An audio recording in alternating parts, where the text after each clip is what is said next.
empezar. Jóvenes, estamos viendo enlace metálico. Vimos un modelo la clase pasada, más o menos rápido, que era el modelo de el mar de electrones. Y esto pues lo pueden visualizar como si visualizaran los núcleos positivos, o bueno, los cores positivos más que núcleos de los metales, o sea, es decir, el núcleo con sus electrones, que no son los electrones de valencia, sino los electrones de core. Y, y esos lo vieran como si estuvieran fijos, como si estuvieran clavados, como si tuvieran en una alberca piedras al fondo, y esas fueron los núcleos, y el agua sería los electrones alrededor. El agua se puede mover libremente alrededor. Si ustedes echan más agua del lado izquierdo, se va a ir más a la derecha. Vimos un video que pues, ilustraba relativamente bien este concepto. Y ese se llama el mar de electrones. Es un modelo descriptivo, que es una imaginación caricaturesca de lo que nosotros creemos que pasa. No es una que nos puede explicar esto, que tienen puntos de ebullición y puntos de fusión muy variados, que tienen brillo metálico. Eso no lo explican, no, lo intuimos, pero no lo explican de ninguna manera. No son frágiles, pero sí poseen gran flexibilidad y son dúctiles. Tienen buena conductividad de calor y electricidad. Esta propiedad se debe a que los electrones tienen una capacidad de actuar libremente porque se mueven fácilmente, ¿no? Entonces, una de las características es que tienen que tener una electronegatividad baja. ¿Para qué? Para que no atraiga fuertemente a los electrones que están a su alrededor. Suelen ser encontrados como sólidos a temperatura ambiente. A temperatura ambiente el único líquido es el mercurio, y luego tienen ahí, hay una novela muy, muy bonita de ciencia ficción que se llama, bueno, de ciencias, no, como de historia de la química, que es curiosita el escrito, que se llama La cuchara que desaparece, que era un truco de magia. Entonces era un truco de magia y lo que hacían era hacer una cuchara de galio, y el mago lo que hacía era poner agua caliente. Entonces cuando lo ponía se fundía y se iba al fondo. Entonces en el fondo estaba oculto más o menos el fondo con un trozo de vidrio, no se veía el fondo, pero ahí quedaba. Entonces de repente metían la cuchara y de pronto desaparecía la cuchara. Y eso era un truco de magia que se hacía hace muchos años, y era con galio, porque el galio funde a muy baja temperatura. Entonces, si alguien tiene oportunidad de leerlo, léalo, es interesante. Pero la gran mayoría de los metales son muy duros y tienen puntos de ebullición altos. El ejemplo perfecto es el tungsteno, que pues el tungsteno ustedes saben que funde a muy alta temperatura y se utiliza para hacer aleaciones o recubrimientos de muy alta dureza, o piezas de muy alta dureza y de alta punto de fusión. De hecho, el tungsteno es con lo que se hacen los focos viejos, los que ya casi no se usan, los de filamento, que es un filamento que es incandescente y de tan caliente brilla, por eso es un foco. Y ya contamos esto de que pueden pueden disolver el anillo de su preferencia con mercurio o con un metal fundido. Para aquellos que no hayan visto, vean una película ya de la antigüedad, de hace ya varias décadas, que se llama Terminator 1. ¿Cómo acaban con Terminator? ¿Alguien la vio? Pues se derrite, ¿no? Lo derriten en una fundición, ¿verdad? Entonces tienen una pila, una tina de metal fundido, y lo derriten. Me parece que así acaba esa película. Entonces, pero si hubieran... Y luego el Terminator 2 es así como que fluido, y es un metal fluido. Si le hubieran echado ahí una cubeta de mercurio, le hacen una simple amalgama, y ya no se puede mover el segundo Terminator. Pero bueno, si no, no hubiera estado tan divertido, tantos balazos y persecuciones. Sigamos. Entonces, pues eso implica propiedades como la maleabilidad, la ductibilidad. Pero pues es un modelo muy agotado, muy sencillito. Entonces pues es un modelo para secundaria, no es un modelo para universidad. El modelo para universidad se llama teoría de bandas, y es una teoría que no es exclusiva de metales, aunque se aplica muy bien a metales. Es más o menos sencilla aplicarlo a metales, pero pero tiene una aplicación a sólidos, básicamente. Y es porque los sólidos, como ustedes ya lo vimos, pues son, ¿cómo se llama? Materiales que son periódicos. Es decir, tengo un átomo molécula que está unido con otro átomo molécula, que está unido con otro átomo molécula, que está unido con otro átomo molécula, y así sucesivamente. Se unen para formar el sólido. Y de esta manera, pues se unen en 2 dimensiones o en 3 dimensiones, ¿sale? Entonces, esto es lo que tenemos en un sólido. Y aquí, si la función, la teoría que mejor nos había funcionado para explicar enlace, era la teoría de enlace, perdón, es que estoy viendo un bomberazo, de justamente las acreditaciones, ya, perdón. Lo que lo que mejor nos había ayudado a entender el enlace era la teoría de orbitales moleculares, pues vamos a tratar de extender esta teoría de orbitales moleculares a la teoría de sólidos, ¿sí? Y entonces eso se llama teoría de bandas, y es muy sencillo.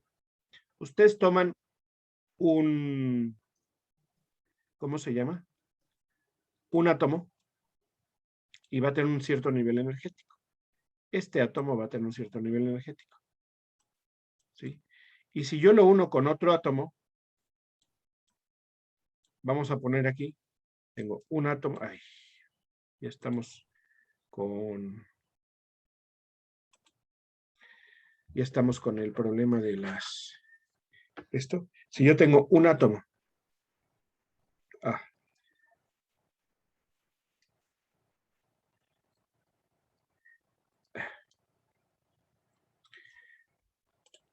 va de nuevo, perdón, aquí tengo una pequeña problema técnico, procuraré no apretar el botón equivocado, que es lo que acabo de hacer.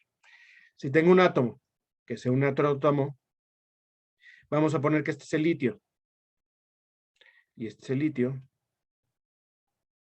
Entonces, ¿qué configuración electrónica tiene el primer átomo? 2s1.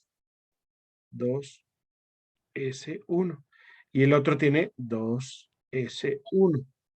¿Sí? Si yo tengo un orbital atómico de litio, otro orbital atómico de litio aquí, y esto es el litio, pues ya vimos con orbitales moleculares que pues se forma un orbital molecular y otro orbital molecular.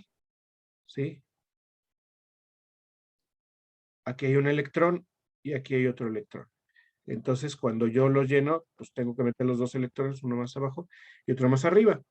Entonces, esto es lo que tenemos en esta parte. Cuando yo junto 2 átomos, que se me hace que aquí, pues tengo un orbital de enlace y uno de antienlace. ¿Sí? Cuando yo junto 3 átomos, como los orbitales van a tener muy parecida la energía, los orbitales moleculares también van a tener muy parecida la energía. Va a estar prácticamente pegado los 2 orbitales que estoy formando aquí y los 2 orbitales que estoy formando aquí entre los 3 átomos. Entonces ahora yo voy a tener 3 electrones, entonces vamos a tener 2 aquí y 1 aquí.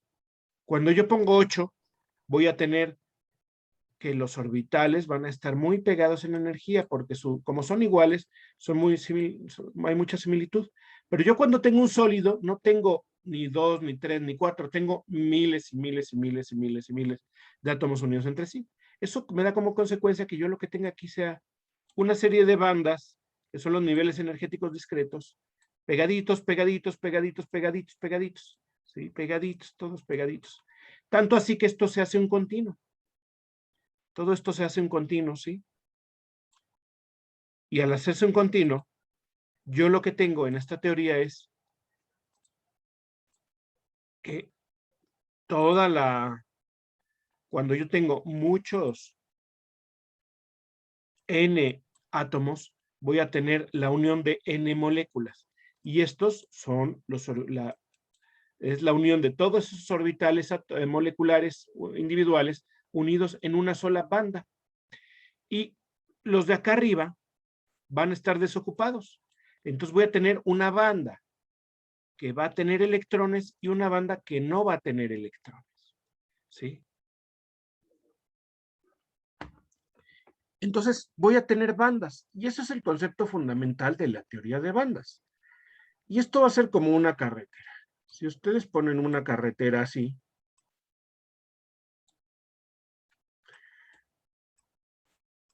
tienen dos carriles en la carretera. Entonces la carretera puede tener coches y estar llena de coches. Me voy a poner los coches de otro color y no les voy a dibujar como coches, evidentemente, porque no sé dibujar como coches. Entonces voy a tener un coche, te voy a tener otro coche, voy a tener otro coche, voy a tener otro coche, otro coche. Y si está llena de coches, ¿qué va a suceder? Que no voy a poder mover los electrones, no voy a poder mover aquí. Si yo le meto más electrones aquí, pues a cada orbital le caben 2 electrones. Entonces a cada banda le van a caber 2n átomos de electrón, 2n de los átomos que tenga formando la banda. Si son n bandas, entonces 2n electrones, porque a cada nivel individual le van a caber 2 electrones. Entonces voy a tener en esta banda pues un montón de electrones y a cada uno de estos orbitales está lleno. Entonces no pueden caber más coches aquí, no pueden caber más coches aquí. Entonces si estos electrones se tienen que mover, ¿cuál es la situación?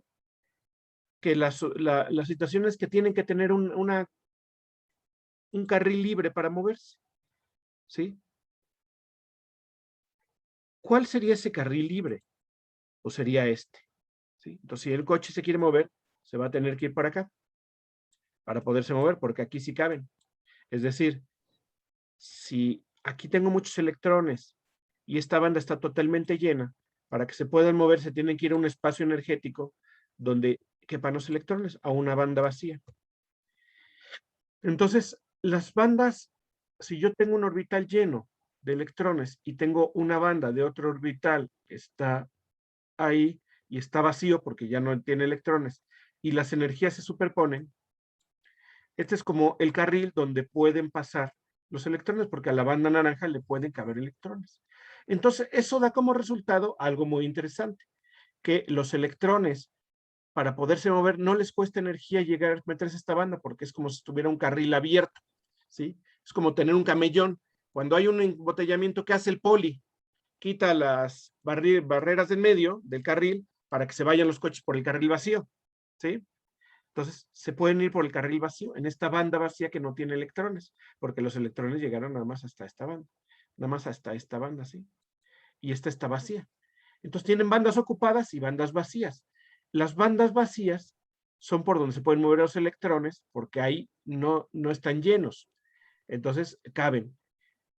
Pero para que se puedan mover, pues tienen que estar superpuestas estas dos bandas, ¿sí? Y eso nos va a tener 3 esquemas. Una banda ocupada, bandas superpuestas o bandas parcialmente ocupadas o bandas totalmente llenas y que estén superpuestas con una banda vacía. Estos pueden, si está parcialmente llena, puede haber electrones aquí.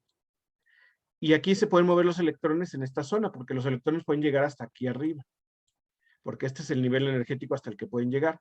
Pero si tengo una banda de la misma energía, que es un camino por el que puede seguir, se llama esta banda que vamos a llamar la banda de conducción. Entonces, por eso pueden conducir la electricidad los metales, porque es la unión de muchos átomos unidos entre sí, donde vamos a tener orbitales gigantes, y estos orbitales van a estar superpuestos con orbitales que van a tener una disponibilidad energética de moverse. Entonces, los electrones se van a poder mover por la carretera naranja o porque la azul ya está llena. Entonces, en esta superposición de energía se pueden mover estos electrones. Y eso quiere decir que en la superposición de banda van a ser conductores de la electricidad. Y van a ser conductores porque no les cuesta más energía llegar aquí arriba, porque pueden llegar hasta donde estoy haciendo la marca aquí, ¿sí? Hasta el nivel superior. No pueden pasar de aquí porque es hasta donde llega la energía de la banda. En cambio, si la banda está muy separada, la ocupada y la vacía, va a haber una zona energética donde no puedan saltar. Si el electrón quiere saltar, tiene que brincar esto. Y esto es un costo energético muy alto. Entonces, no, van a ser con materiales aislantes que no conduzcan la electricidad. Y de ahí viene la maravilla de la electrónica. La electrónica está hecha con materiales que se llaman semiconductores. Entonces, el espacio energético entre las bandas es muy pequeño. Es pequeñito, pequeñito, pequeñito, pero no es cero. Entonces, no están superpuestas estas bandas. Entonces, ustedes no pueden conducir el material, ¿no? Un material que le tenga aquí no va a conducir la electricidad, a menos que superen una energía mínima, y esa energía mínima, por ejemplo, es 0.5 volts, ¿no? Entonces, si ustedes superan cierta energía umbral mínima pequeñita, entonces el electrón puede saltar, pasarse esta banda y conducir electricidad. Con esta pequeña salto ya conduce. Y entonces un aparato electrónico lo que dice es, cuando no conduce le voy a asignar un valor de 0. Y cuando conduzca le voy a asignar un valor de 1. Entonces esto va a ser una notación de que a veces sí, o sea, ocurre algo o no ocurre nada.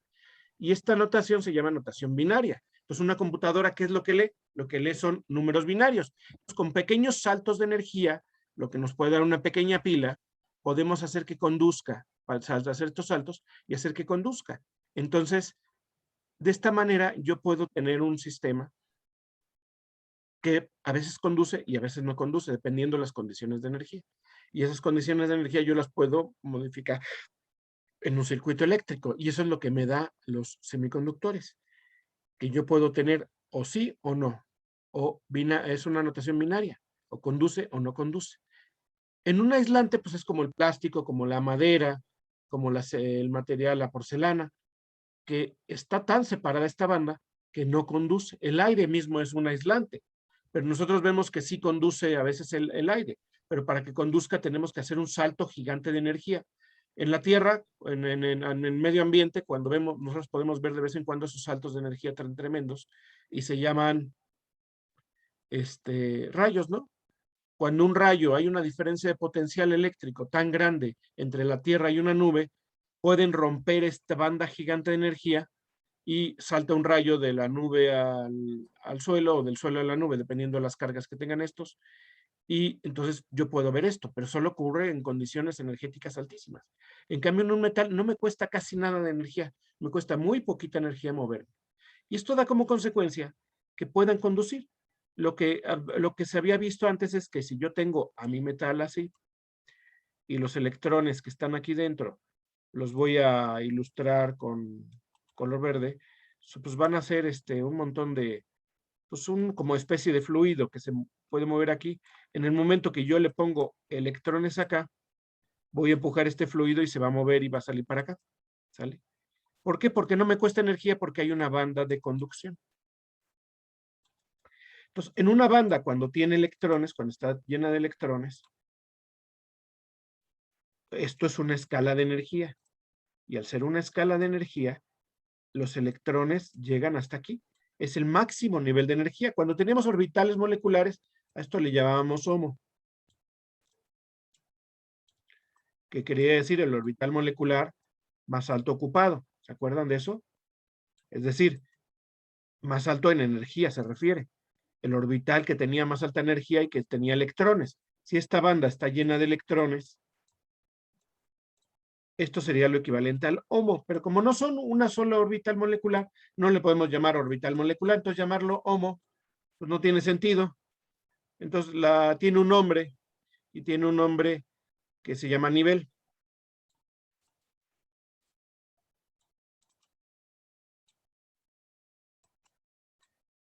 Y tiene un apellido, y el apellido es del cuate que estudió por primera vez este tipo de cosas, y tiene apellido italiano.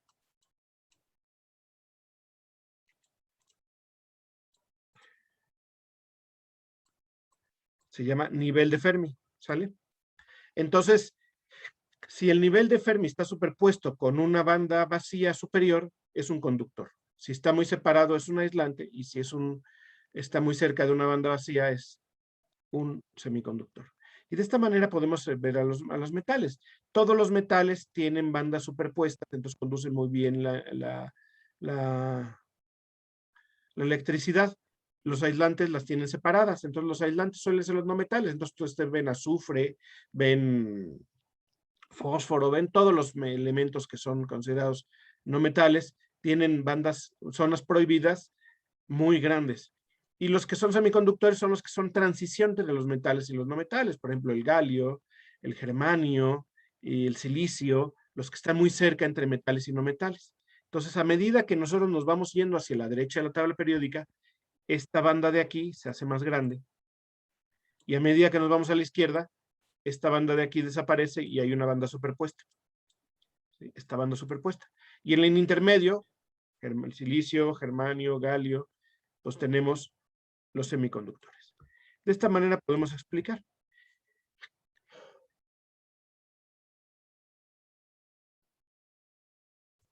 Y esto explica en cierta manera las propiedades típicas de los metales, que pueden conducir la electricidad, los metales conducen bien el calor, los electrones se excitan térmicamente y ocupan orbitales vacíos, es decir, cuando yo lo caliento, lo que lo estoy haciendo es hacer que se muevan más los átomos y también excito los electrones y pueden subir fácilmente a una banda de vacía, porque es y ocupar la banda de conducción, que es la superposición entre la banda vacía y la banda llena, y por eso puede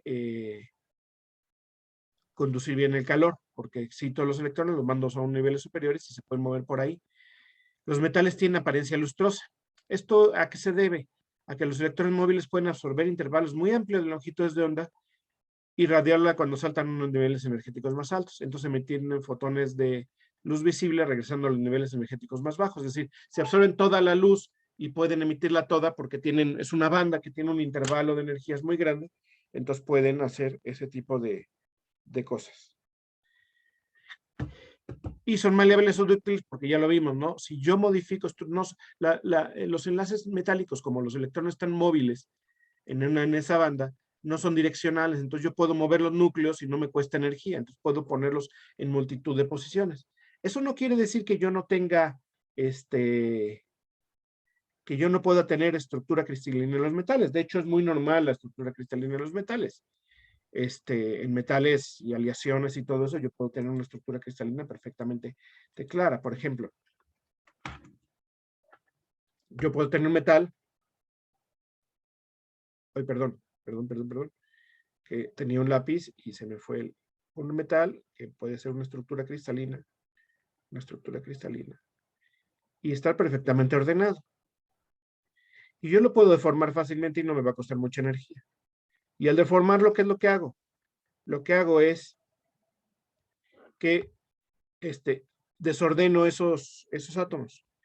Al desordenarlos, pues no me cuesta más energía desordenarlos, bueno, no me cuesta, energéticamente es estable, pero cuando están muy, muy ordenados, pues hay planos. Entonces yo, por ejemplo, podría tener un plano aquí, otro plano acá. Y cuando son muy cristalinos los metales, muchas veces pueden ser más frágiles porque se pueden romper por los planos. ¿Alguien sabe lo que es una katana? ¿Quién me puede decir que es una katana? Seguro han oído hablar de los ninjas y estas cosas. Es como una espada muy delgada, ¿no? Y es muy fuerte, o bueno, corta muy, muy bien. Exactamente, es una espada muy delgada, que es muy afilada y que es muy resistente y demás. Y ya no he visto cómo hacen las katanas en las películas, porque supongo que no habrán visto una en vivo, yo no lo he visto en vivo, pero sí lo he visto en videos.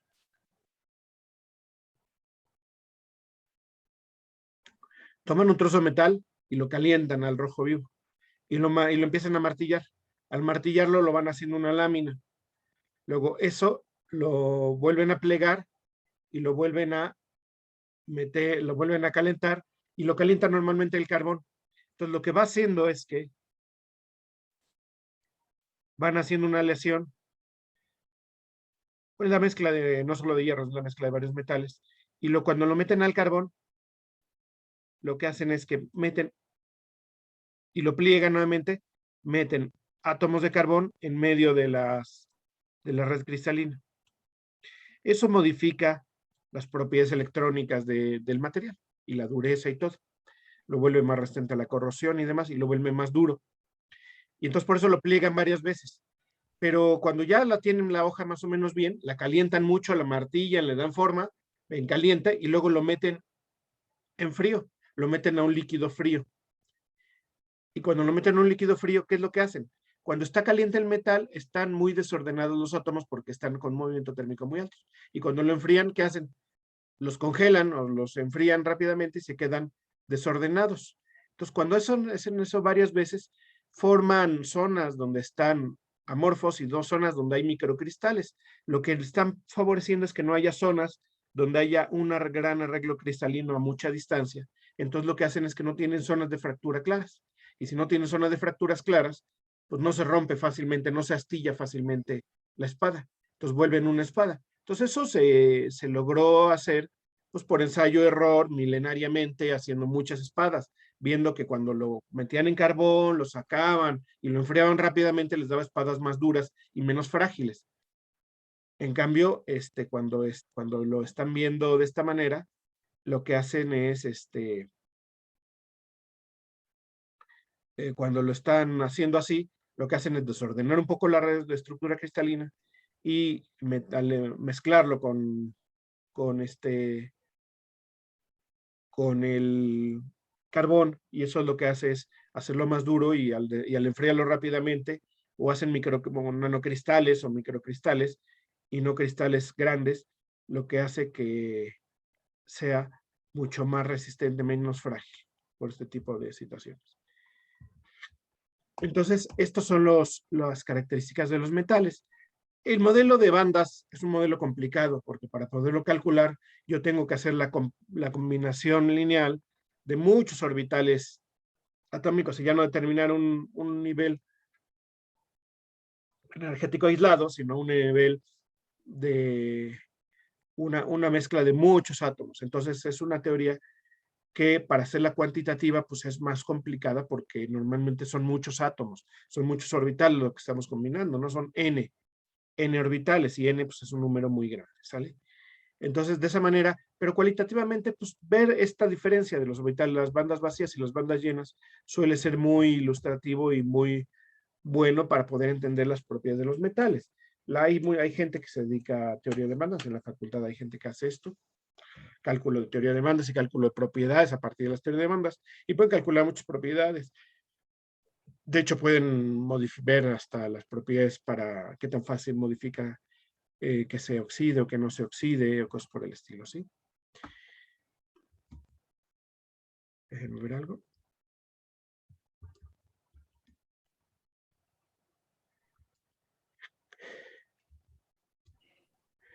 Entonces, esto es en general la teoría de bandas. ¿Cómo ven? ¿Dudas hasta aquí?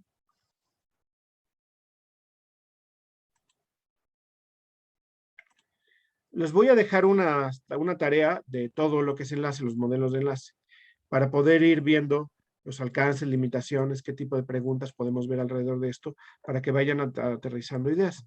Si se fijan, lo que hemos visto hasta ahora es un modelo de enlace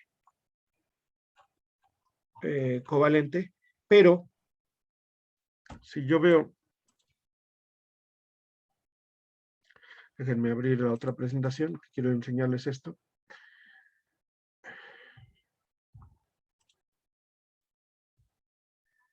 Ven esta, ¿verdad? Sí. Si ahora yo ya veo, los dos modelos que veo son los covalentes y los iónicos. Si yo me voy a la derecha de la tabla periódica, la diferencia de electronegatividad es muy pequeña. Digo, son átomos muy electronegativos y la diferencia es muy pequeña, entonces van a compartir los electrones. Eso me va a dar un enlace covalente. Entonces se comparten los electrones en enlaces muy direccionales. A medida que yo me voy a la izquierda, la de electronegatividad va bajando, entonces se vuelven los enlaces menos direccionales y la electronegatividad no es muy baja, entonces se pueden mover los electrones libremente. Entonces lo de en medio son los semiconductores. O sea, aquí son direccionales y no se mueven porque hay una alta electronegatividad. Lo de acá son no direccionales y los electrones se mueven muy fácilmente porque no hay una alta electronegatividad. Y en medio tenemos los semiconductores. Entonces aquí tenemos bandas de conducción no superpuestas a bandas, no hay bandas de conducción, es decir, hay una banda vacía, muy separada de una banda con electrones, aquí está superpuesta, tenemos bandas de conducción, y aquí están muy poco separadas, entonces eso es lo que me da como consecuencia que yo tenga semiconductores. En el modelo iónico es el otro extremo. Uno es muy electronegativo y el otro es muy poco electronegativo. Entonces, lo que nos había dicho Linus Pauling es que con la diferencia electronegativa podía darme una idea de cómo va a ser el enlace. Entonces, si la diferencia electronegativa es muy baja, va a ser el enlace covalente. Si la diferencia electronegativa es muy alta, aproximadamente 1.7, 1.8 de diferencia electronegativa entre el átomo A y el átomo B, entre el sodio y el cloro, entonces va a ser un compuesto iónico. Pero nunca nos dijo Pauling qué pasaba con los metales, cuando la diferencia de electronegatividad es muy pequeña, que es pequeña, pero los átomos son poco electronegativos, me conduce a enlace metálico.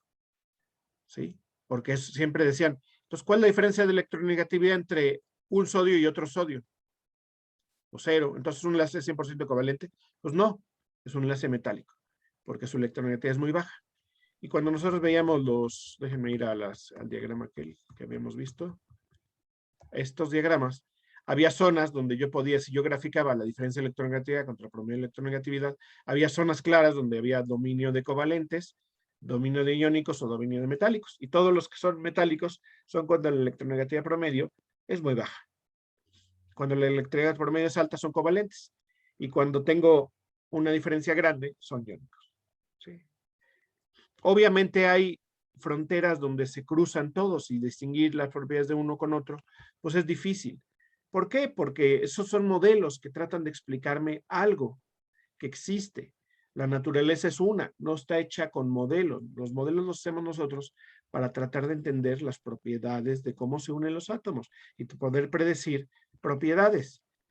Por eso aquí lo que había dicho Pauling era el delta electronegativo es 1.7. Entonces, ¿se fijan? Pues yo tengo muchos iónicos que tienen abajo de 1.7 y tengo covalentes que tienen arriba de 1.7. ¿Sí? Vean estos. Y vean estos. Entonces, una simple resta no es suficiente. Tengo que analizar si es muy electronegativo, si es poco electronegativo, y por eso estos diagramas a veces no sirven. ¿Sale? Pero simplemente considerando, es muy poco electronegativo y su diferencia es baja, metálico. Su diferencia es alta y uno es electronegativo y otro no, iónico. Y los dos son muy electronegativos y su diferencia electronegatividad es baja, covalente. Entonces, así van a ser los enlaces. ¿De acuerdo? ¿Dudas? No, profesor. Pues vámonos a otra presentación.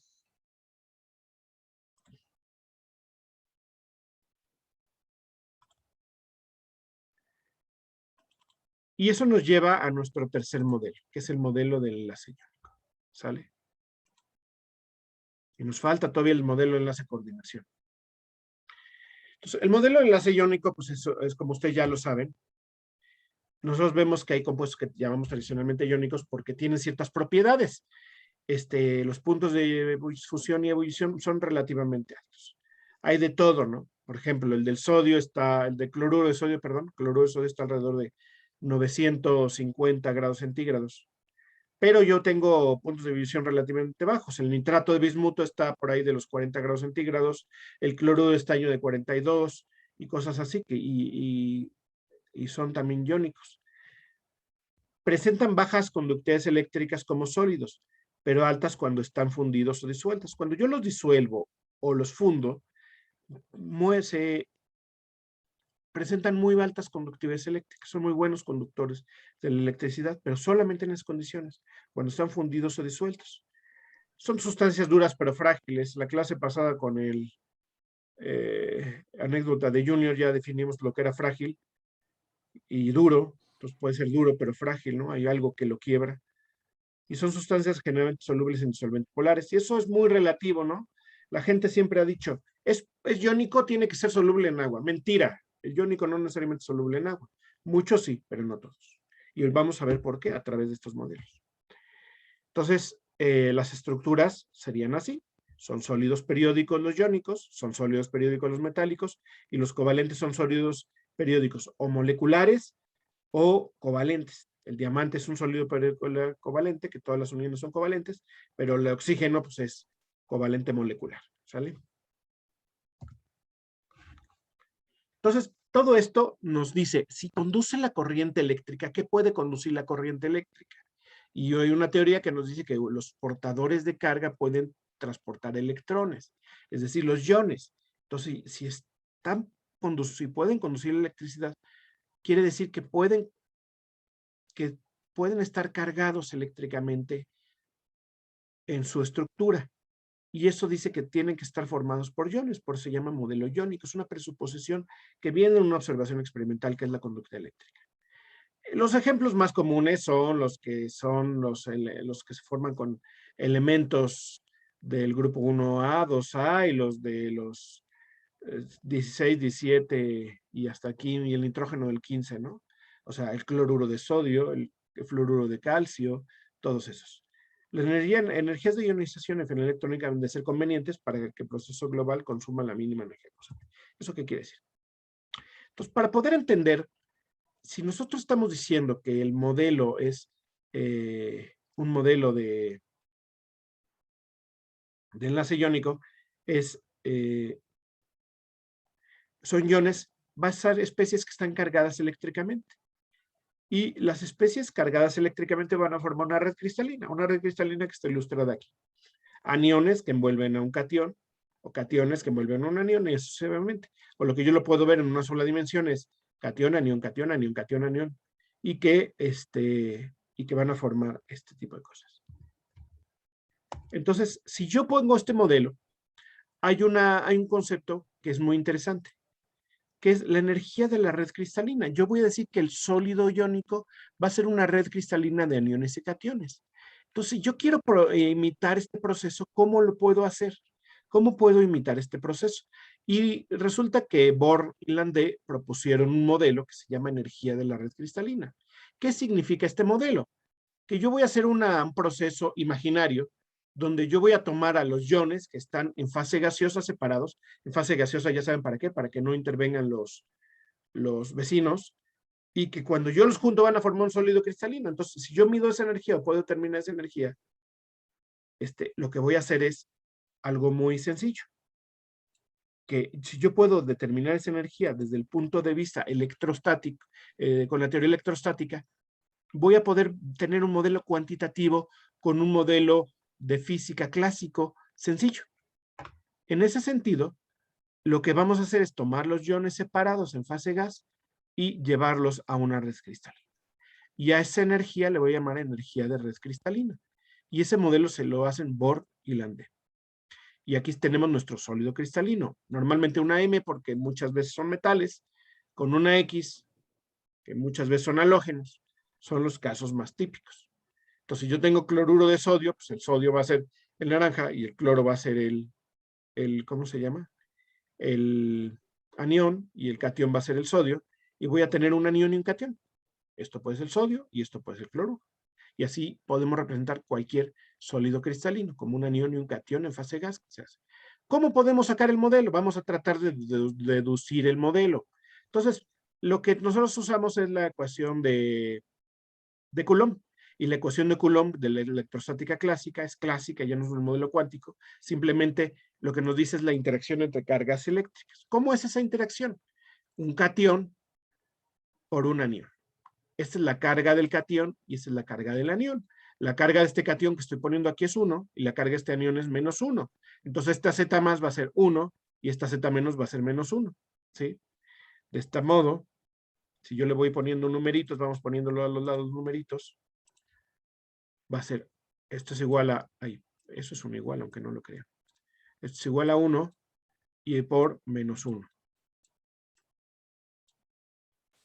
Menos 1, ¿sale? Luego abajo tengo 4pi, que es 4pi, pues un parámetro geométrico, no de espacio. Y luego tengo epsilon 0. ¿Qué es epsilon 0? ¿Alguien tiene idea?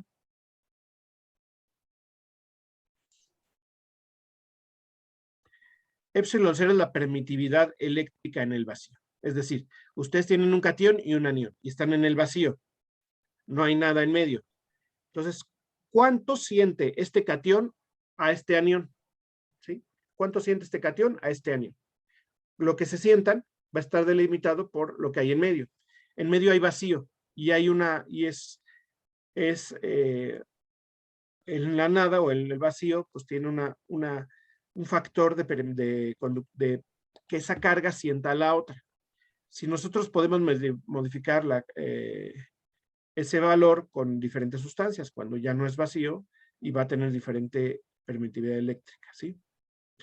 Entonces, es simplemente un factor que nos va a decir cuánto siente un catión o un anión en el vacío. Y luego R es la distancia. Esa R es la distancia a la que están unidos este catión y este anión. Va a ser esta R. ¿Sale?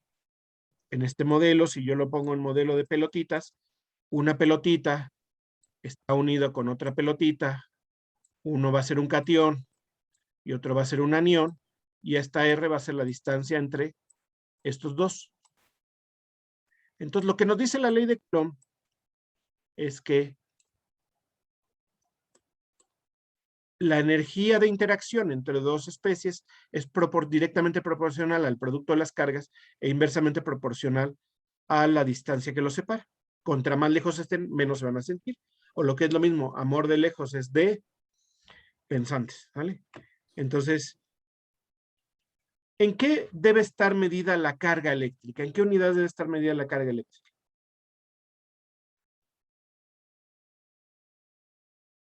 Coulombs. Coulombs.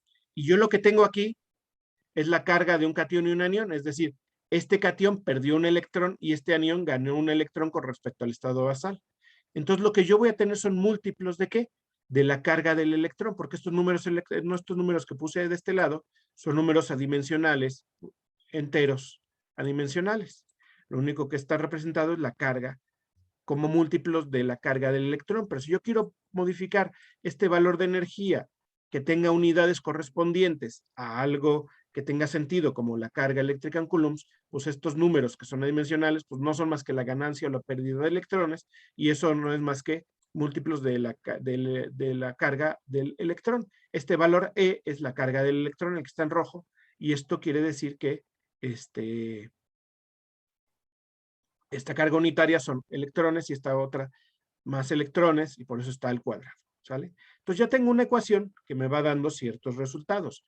Estos resultados, ¿cuáles son? Que tengo que conforme, si yo voy variando la distancia, fíjense, aquí tengo a la izquierda una gráfica. Tengo una gráfica donde me dice, en el eje X es la distancia y en el eje Y es la energía. Este valor es negativo. ¿Por qué es negativo? Porque la carga del electrón es un número positivo. La distancia es un número positivo, la permitividad eléctrica es un número positivo y 4π es un número positivo. Z más es un número positivo, pero Z menos es un número negativo. Tengo un número negativo. Entonces la carga de la energía restante va a ser negativa. ¿Esto qué quiere decir? Que conforme yo me vaya teniendo una distancia infinita, es decir, vaya alejando los iones, voy a tener una energía cero. Conforme los vaya acercando, ¿qué va a pasar? Va a empezar a disminuir la energía. Va a empezar a disminuir. Si se fijan esto, si ustedes lo que hacen es graficar este valor, o sea, todo esto, para un número, una determinada par de iones, por ejemplo, cloruro de sodio, todo esto es constante. Carga 1, carga menos 1, esto es constante, esto es constante, esto es constante, esto es constante. Entonces tiene una ecuación que es una constante por 1 entre R. Entonces eso es una hipérbola según su geometría analítica. Entonces esto quiere decir que esta ecuación, esta gráfica va a ir disminuyendo energía. ¿Y cuándo va a llegar a cero? Nunca. Va a ser asintótico a cuando R es cero, va a ser la energía menos infinito. Y en ese caso no tiene mucho sentido, o sea, como que está bien la energía recristalina, pero algo falla, ¿no? O sea, quiere decir, tienen que estar superpuestos el anión y el catión, y eso va a ser, si yo supongo el anión y el catión, tienen que estar superpuestos para que la energía sea la más estable posible y menos infinito. Pero pues no tiene sentido porque pues obviamente los iones ocupan lugar, tengo más electrones dentro, tengo los electrones de core, tengo núcleos, es más complicado que siempre cargas puntuales, ¿no? Como dirían por ahí el chiste, no son gallinas esféricas en el vacío. Entonces tengo que considerar otra cosa. Antes de considerar este efecto de que la energía no se me va a ir a menos infinito, tengo que considerar otra cosa. Yo estoy haciendo todo esto, ¿para qué? Para un par de iones, pero en realidad yo en una red cristalina tengo muchos iones. Entonces meto un parámetro geométrico que se llama constante de Madelung. Y esta constante de Madelung va a ser un factor multiplicativo ¿de qué? De esto. Para un par de iones tengo este se atrae con este, ¿sí? Aquí hay una atracción, pero este va a tener una repulsión con este. Y este va a tener una atracción con este. Y este va a tener una repulsión con este. O lo que es lo mismo, en una red cristalina tengo un conjunto de atracciones y un conjunto de repulsiones. Entonces, eso yo lo puedo, Madelung lo que hizo fue, va a estar a calcular este valor como una sucesión geométrica de la suma de atracciones y repulsiones. Y normalmente para una geometría adecuada van a tener mayoritariamente atracciones, si no, no sería estable. Van a ganar las atracciones que las repulsiones. Entonces tiene que estar acomodada de tal manera. Entonces, y va a depender fuertemente de la geometría de la red cristalina. Entonces, esta constante que vamos a meter en esta parte de la ecuación se llama constante Madelung y va a depender principalmente de la geometría del cristal y de la suma de atracciones y repulsiones que se calcula con geometría. Ustedes lo pueden hacer si quieren. O sea, vamos a hacerlo aquí.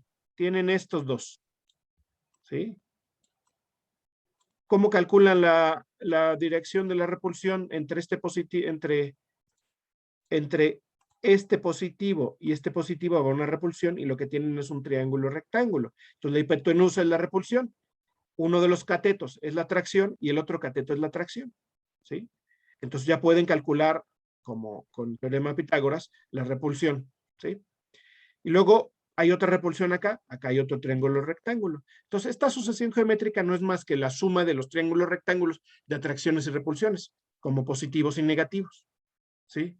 Entonces, pero eso va a depender de cómo son los triángulos rectángulos, y eso depende de la geometría del cristal. Por eso esta constante Madelung depende fuertemente de la geometría del cristal. Entonces, yo puedo tener, aquí estoy representando, las naranjas con naranjas son repulsiones y las naranjas con verdes son atracciones. Entonces, si se fijan, depende de la geometría del cristal y es la suma de todas estas cosas. Madelung lo calculó así y es una teoría, no es un trabajo un poco de chinos, pero pues ya lo hizo Madelung, ya no lo tenemos que hacer nosotros. Pero el concepto sí es importante que lo entiendan, ¿sí? Entonces, si yo veo aquí pues va a tener atracciones con sus vecinos más cercanos. Estos van a ser los más importantes. Pero con los vecinos que no son tan cercanos va a tener repulsiones. Y con otros vecinos va a tener atracciones. Y así vamos a tener un factor geométrico. Si nosotros vemos diferentes estructuras cristalinas, por ejemplo, para el cloruro de sodio, la constante Madelung va a ser 1.74. Pero para el cloruro de calcio va a ser 2.51. Y para el óxido de aluminio, que es el corindón, el corindón va a tener muchas atracciones. Va a tener un factor geométrico de Madelung donde predominan las atracciones. Y esto tiene repercusiones en su, ¿cómo se llama? En su estructura. El corindón, ¿saben qué es el corindón? Cuando ustedes ven la escala de dureza de Mohs, el más suave es el talco, que tiene 1, 2 yeso, 3 calcita, 4 florita, 5 apatita, 6, ya no me acuerdo cuál era el 6. Ya me olvidó, luego se los averiguo. El 7 es el cuarzo. El 8, ¿cuál era? Ya también se me olvidó. Luego lo vemos. Y el 9 es el corindón y el 10 es el diamante.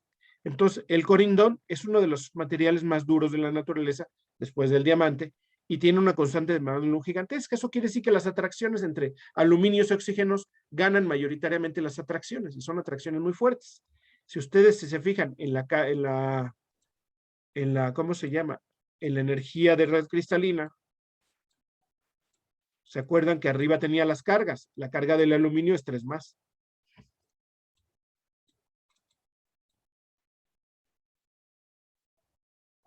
Por lo tanto, esto es igual a 3 por menos 2. Ya es 6. Pero si yo le multiplico aquí por 4, 6 por 4, 24. Si yo lo comparo con el cloruro de sodio, es muchísimo más. La energía de red cristalina es muchísimo más alta. Simplemente así a puro ojímetro. La del corindón que la del cloruro de sodio. Y eso se refleja en sus propiedades de dureza.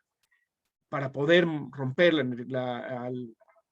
corindón o al romper al cloruro de sodio, tengo que invertir energía. Si la energía es muchísimo más alta en el corindón, porque tiene una energía de cristalina muy alta, porque tiene iones muy cargados y porque tiene una energía de cristalina, una constante Madelung altísima, porque ganan las atracciones, eso quiere decir que es muy duro. ¿Sale? Ahorita revisamos esto. Pero teníamos un pequeño problema, y el pequeño problema es que la energía de cristalina aquí bajaba al infinito.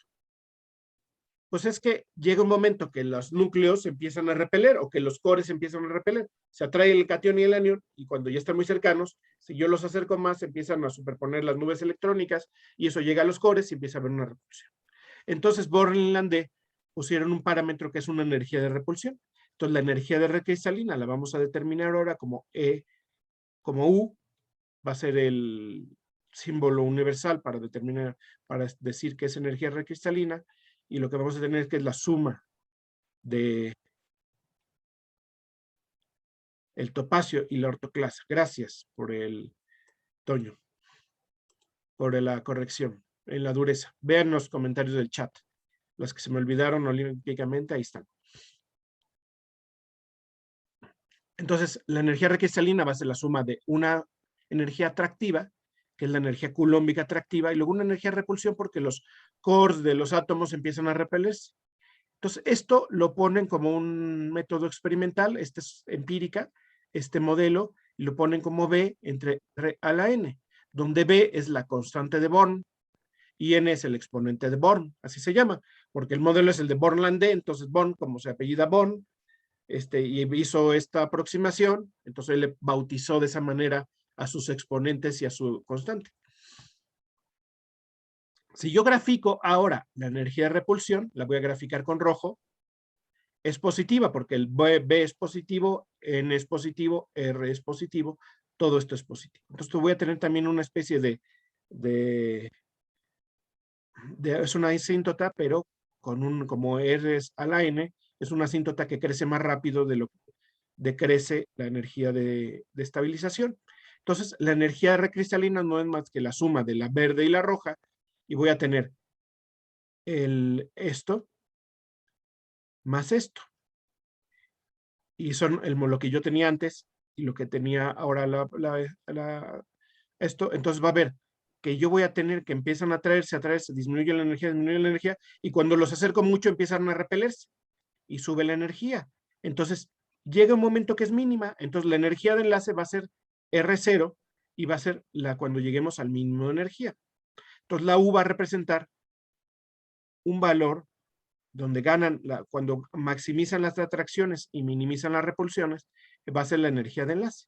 Y es a la distancia a la que van a estar puestos los iones. Entonces, tengo una ecuación que me puede representar con parámetros bien sencillos desde el punto de vista clásico al modelo iónico. Claro, esto lo estoy haciendo para un par de iones, pero yo cuando tengo iones en la naturaleza no tengo dos, tengo muchos. Entonces lo tengo que multiplicar por un número que es el número de Avogadro, tanto las repulsiones como las atracciones, y de esta manera lo que yo hago es encontrar aquí esto para un mol. Está hecha esta energía para un mol, porque tengo un mol de iones. ¿Sí? Entonces ya tenemos la ecuación, pero esta ecuación no nos sirve porque esta ecuación lo que nos está describiendo es toda esta curva, y a mí no me interesa toda esa curva. ¿Para qué voy a querer esa curva? A mí no me interesa, es un punto. ¿Y cuál es el punto? El de mínima energía. ¿Esto qué es? Un mínimo de energía, ¿sale? ¿Cómo determino un mínimo? En matemáticas.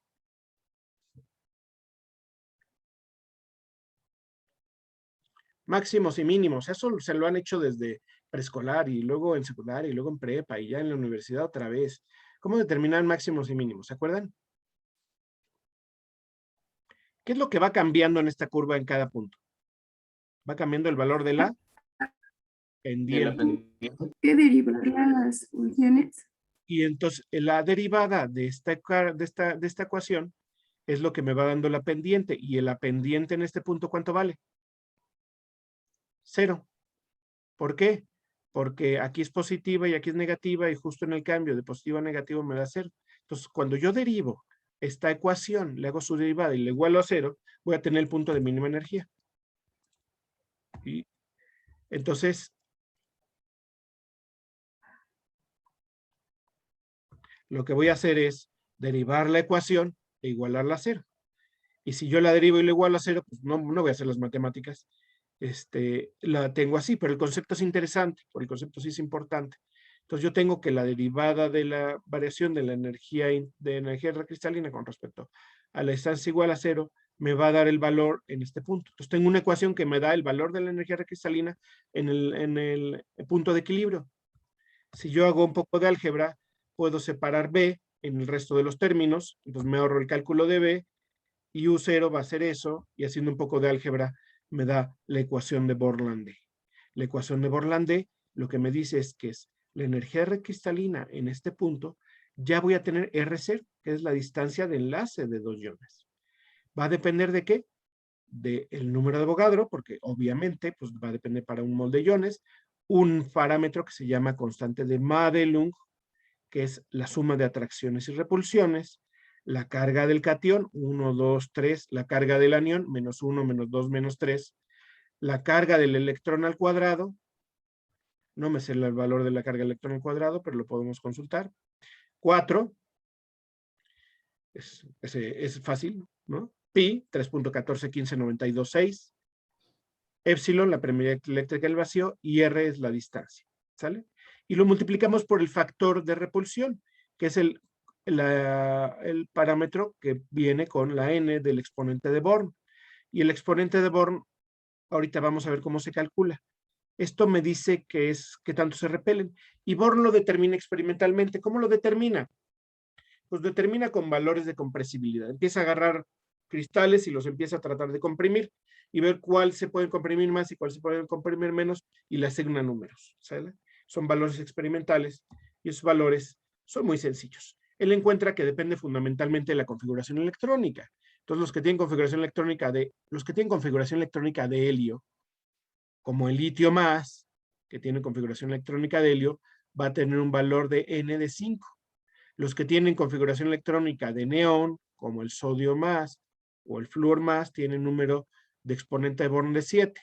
Los que tienen una configuración electrónica de argón, como son el potasio más y el ion cloruro, tienen un exponente de Born de 9. Pero cuando ya estamos en metales de transición, aquí se parecen a los que tengan configuración electrónica, a los que se parezcan más, o bien al potasio o bien al cobre más, ¿no? Como cobre más. A los que tienen capa semillena, como son los de 10, vamos a tener esta configuración electrónica, ¿sí? Entonces ponen números genéricos. Entonces, claro, si yo tengo cloruro de sodio, voy a tener un valor para el sodio y un valor para el cloruro. Para el sodio es 7 y para el cloruro es 9. Entonces, si yo tengo cloruro de sodio, vamos a escribirlo.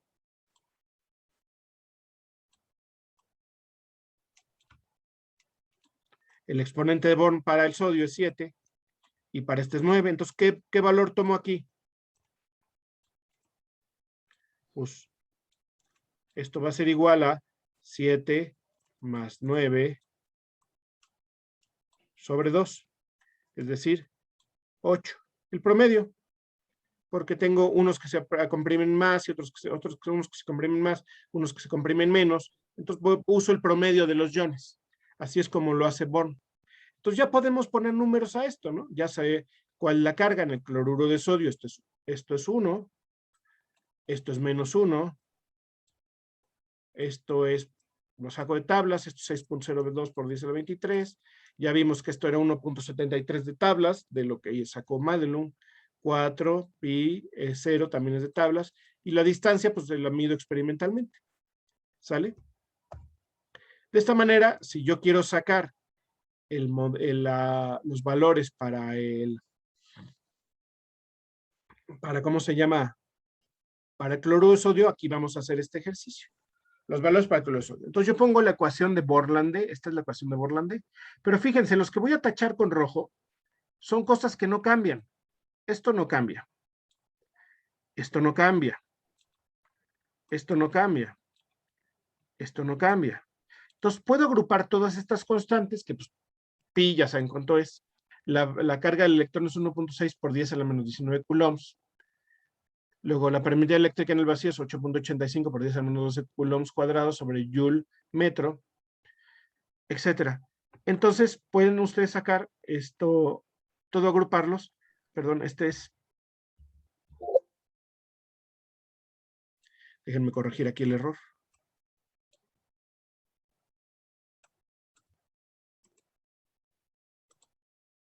Ese es el error.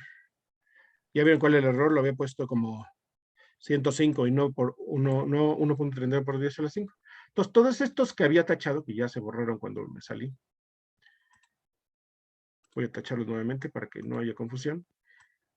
Era constante, constante, constante, constante. Todos estos los agrupo, todo lo rojo lo agrupo en esta constante. Entonces me da que para un par de iones determinados voy a tener una constante Madelung particular, que va a depender de la geometría de cristal, las cargas, obviamente, positivas y cargas negativas, y la distancia que los separa. Si yo pongo estos valores en la ecuación, yo lo que veo es que el valor calculado para el cloruro de sodio es menos 755 kilojoules por mol para el cloruro de sodio, y el valor experimental es menos 770 kilojoules por mol. Entonces, mi pregunta ¿es bueno el modelo o es malo el modelo? Es bueno. Es muy bueno. ¿Qué error alguien me puede calcular el error que he cometido de considerando el experimental como el perfecto? ¿Saben calcular errores? Es el menos 770 menos 755 entre 770. 2%. ¿Cuánto? 1.9%. 1.9%, ya lo calculó bien rápido, Toño. 1.9%. Esto quiere decir que este modelo comete un error de 1.9%. ¿Sale? 1.9%. ¿Esto qué quiere decir? Que para presuponer que el cloruro de sodio está formado por dos iones que se acercan a una distancia determinada y que hay atracciones y repulsiones, como lo de Soma de Lund, y hacer ese cálculo y que me dé 1.9%, quiere decir que este modelo es increíblemente bueno, porque no estamos considerando ni ecuaciones Schrödinger, ni hamiltonianos, ni nada más puras atracciones electrostáticas. Entonces, lo que nos dice este modelo es que muchos compuestos iónicos se comportan como si fueran cargas electrostáticas vulgares y silvestres, nada más. Que ahí Schrödinger no necesariamente tiene nada que decir. Entonces, que con una ecuación así de sencillita, que en un cachito de clase la pudimos deducir y pudimos llegar a una expresión, es una ecuación, es un modelo muy decente, muy bueno, que nos explica muy bien algunas cosas. Entonces es maravilloso, ¿sí? Esto no lo tenemos con orbitales moleculares, porque para poder obtener energía de orbitales moleculares, pues es más complicado. Ahorita les enseño algún ejemplo para esto. En cambio, para modelo de enlace iónico, pues es mucho más sencillo. Yo puedo agarrar cualquier pareja de iones y calcularlos. Yo digo fluoruro de calcio, y pues puedo hacerlo de fluoruro de calcio. Por ejemplo, aquí tengo algunos ejemplos. Aquí está la ecuación, en la diapositiva anterior se me había olvidado poner las unidades. Esta constante ya está hecha para que tenga unidades muy sencillas. Kilojoules sobre mol picómetro. ¿Qué quiere decir esto? Que cuando estas Z más y Z menos son adimensionales, no tienen unidades. A tampoco tiene unidades. R sí tiene unidades, lo tenemos que poner en picómetros, si no, no se vale aplicar esta constante. Y N tampoco tiene unidades, es un número que se conoce en promedio de números sencillos, ¿sí? Entonces, si picómetros con picómetros se va, entonces me da que la energía recristalina va a estar dada en kilojoules sobre mol, o kilojoules mol a la menos 1, que es lo mismo. Entonces, si hacemos el ejercicio para cloruro de sodio, la Z más es 1 más, porque el sodio más es sodio, tiene carga 1 más. El cloruro tiene carga 1 menos. Ya vi que Madelung le ponía la constante de 7476. La distancia es la medida experimental. Esto vamos a ver que se puede hacer más o menos fácilmente de otra manera. Y es 281 picómetros. Y la N, ¿se acuerdan que vimos que la N era 7 para uno y 9 para otro? Entre 2 son 8. Y esto me da un valor de 756.41. ¿Qué pasa cuando yo pongo la florita? La florita realmente tiene aquí una carga de 2. Entonces, fíjense, tiene todo más o menos parecido menos 2. Entonces, esto ya da el doble de energía de red cristalina. Luego, la constante de Mendeleev es un poquito más grande. Entonces, sale un poquito más grande todavía.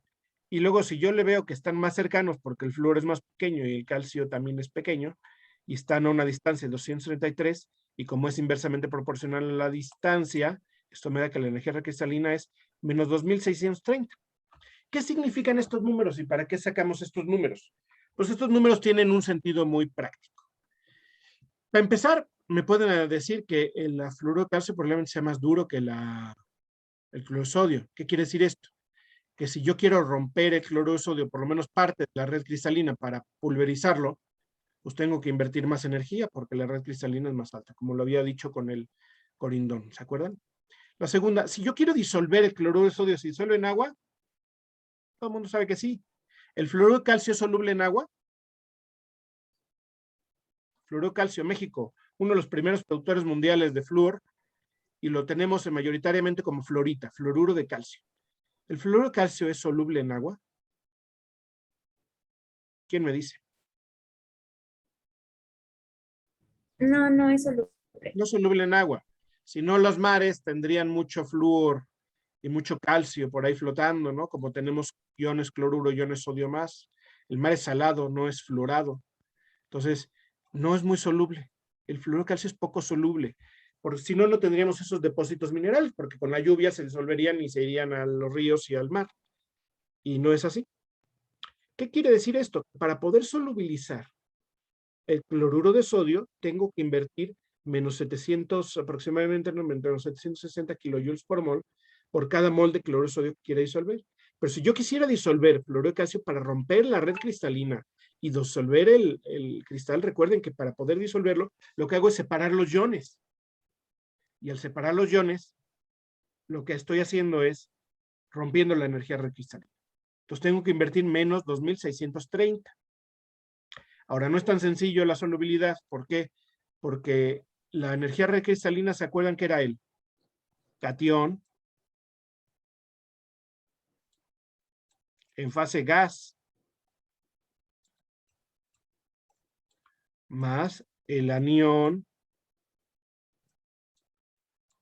en fase gas? ¿Sí? Y esto me daba el MX sólido. ¿Sí? Esta energía que estamos viendo es la de este proceso. Esta ecuación nunca se les debe olvidar. Si yo quiero disolverlos, es como hacer el proceso inverso más algo. ¿Qué es lo que me falta aquí para poderlos disolver? Dilo, Toño, dilo, que yo vi que lo quisiste decir. Es el disolvente. El disolvente, pues evidentemente. Entonces tengo que considerar las energías de hidratación. ¿Sí? Pero a grosso modo, si yo veo como el proceso inverso, romper la red cristalina, yo estaría viendo que pues, me va a costar mucho más trabajo el fluoruro de calcio. Que el fluoruro de calcio me va a decir que es mucho más difícil romper la red cristalina del fluoruro de calcio, por lo tanto, intuitivamente va a ser menos soluble. Tengo que hacer el cálculo con las energías de hidratación, pero eso lo dejaremos para la próxima clase. Sí, entonces esta ecuación pues, está muy bonita, está muy bien. Haremos algunos ejemplos la próxima clase, trataremos de resolverlos, pero en estos 7 minutos que me quedan me gustaría presentarles a un ruso. Y este ruso es Kapustinsky. Y Kapustinsky dijo, uy, pues está todo dar la ecuación de Borlande, pero pues es una lata. O sea, yo no tengo constante de Madelung para donde sea, para lo que quieran. Yo no tengo si comparamos las ecuaciones y propone una ecuación nueva. Y lo de los exponentes de Born, pues es más o menos números constantes. Este valor, pues es relativamente constante. Y depende mucho del tamaño. Contra más grandes, más va siendo más grande el valor del exponente Born. Contra más chico, más chico. Y van 5, 7, 9, etcétera, ¿no? Entonces, Kapustinsky trató de hacer una ecuación nueva con una cosa que se llama parámetros de empaquetamiento. Parámetro de empaquetamiento es algo muy sencillo. Si yo tengo una moneda pequeñita y yo le quiero recubrir de monedas grandes, vamos a poner monedas con otro color, una moneda grande, otra moneda grande, otra moneda grande y otra moneda grande. Si la diferencia de tamaños es muy pequeña, es muy grande, perdón, aquí, como un catión rojo pequeño y aniones grandes, pues nada más me van a caber 4, pocos así. Pero si son más o menos iguales, pues me van a caber más, ¿sale? Entonces, el empaquetamiento va a tener otra geometría. Entonces, fijan la geometría ya a simple vista, haciendo el ejemplo con monedas de peso, con monedas de 10, háganlo en su casa. Van a ver que si hacen 10 con 10, o pesos con pesos, o pesos con 10, van a tener diferente geometría. Entonces, él saca que esa geometría va a ser dependiente mucho del número de iones que hay por cada fórmula. ¿Qué quiere decir esto? Tengo un ion sodio más, un ion cloruro menos, entonces tengo 2 iones por fórmula. Aquí tengo un calcio más y 2 flúor menos. Tengo 2 flúor menos, entonces tengo 3 iones por fórmula. Y aquí en el corindón tengo 5 iones por fórmula. Entonces, que esos parámetros de Madelung y de Borlande los podía compensar con algo que, si bien tiene un poco más errores, mucho más práctico, que es el número de iones por fórmula. Y una constante que obtiene a partir de estas aproximaciones. Y Kapuscinski saca una ecuación de energía cristalina muy práctica, muy práctica, donde pone 120.200, la carga del catión, la carga del anión, la distancia que los separa, y un valor constante, que es 34.5, entre la distancia que los separa, y le va a dar el valor en kilojoules por mol. Entonces, de tarea, para la próxima clase voy a sacar a alguien aleatoriamente, y me va a calcular en vivo y a todo color la energía de red cristalina con el modelo de Kapuscinski para estos tres compuestos. Y me la va a comparar con la energía de red cristalina calculada por Borlande, que es esta de aquí. Ya los tienen los valores, los podemos revisar en un momento. Entonces la van a calcular y la van a ver. Y voy a pasar a alguien aleatoriamente. Si ese alguien no sabe, no tiene idea, no hizo la tarea, les da flojera, pues tendrá puntos negativos para el próximo examen. Y si ese alguien tiene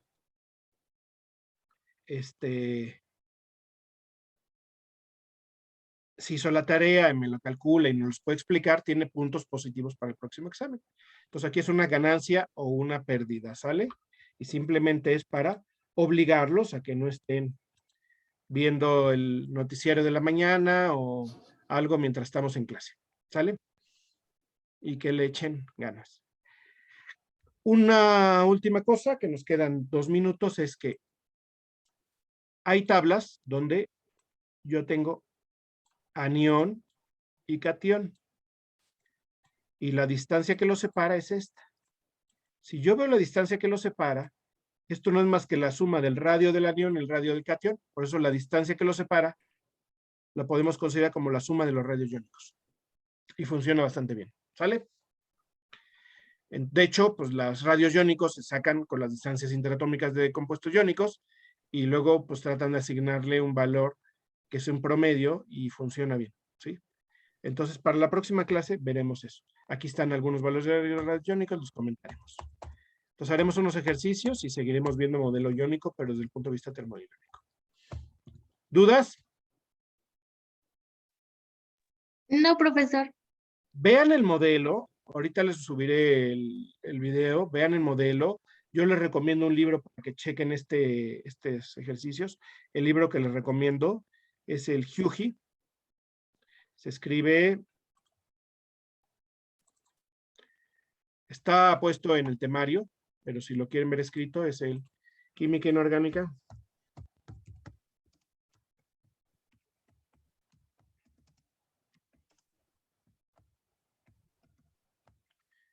Ahí.